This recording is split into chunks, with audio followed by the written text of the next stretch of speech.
अस्सलाम वालेकुम दोस्तों। सीटेट मैथमेटिक्स के सिंपल ट्रिक्स में आप सभी का खैर मकदम है।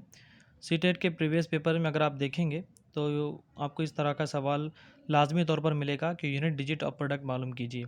यूनिट डिजिट ऑफ प्रोडक्ट का मतलब ये होता है कि आपको मल्टीप्लिकेशन में एक से ज़्यादा नंबरात दिए जाएंगे और उन नंबरात को मल्टीप्लिकेशन करने के बाद जो प्रोडक्ट आएगा उसका यूनिट डिजिट आपको प्लेस पूछता है।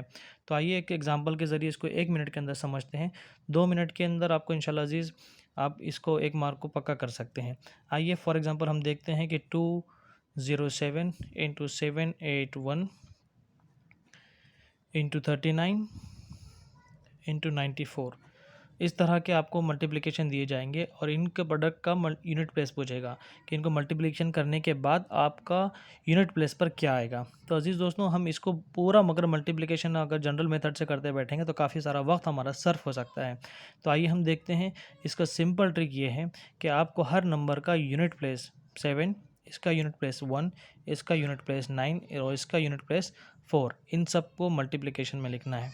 7 इंटू 1 इंटू 9 और 94 का 4। ओके, तो सबका हमने यूनिट प्लेस ले लिया। अब यूनिट प्लेस लेने के बाद हम इसको मल्टीप्लिकेशन करते हैं। 7 1 ज़ा 7, 9 4 ज़ा 36। इनका भी हम अगर यूनिट प्लेस लेते हैं तो अगर हम 7 इज़ ऑल्सो हम वी का अगर उसको कंसिडर करते हैं कि 07 है तो 7 का यूनिट प्लेस 7 और 36 का unit place 6। 7 into 6 is equal to 42। 42 का यूनिट प्लेस 2।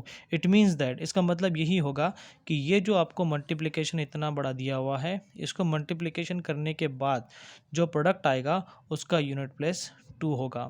ठीक है तो अजीज़, तो इस तरह की आप और भी प्रैक्टिस कीजिए। इंशाल्लाह अजीज़ एक मार्क आपका पक्का हो जाएगा। वीडियो देखने के लिए बहुत बहुत शुक्रिया। ज़्यादा से ज़्यादा इसको शेयर कीजिए, सब्सक्राइब कीजिए, लाइक कीजिए और ज़रूरी अगर सजेशंस हो तो इनबॉक्स में ड्रॉप कीजिए। जज़ाकल्लाह खैर, शुक्रिया।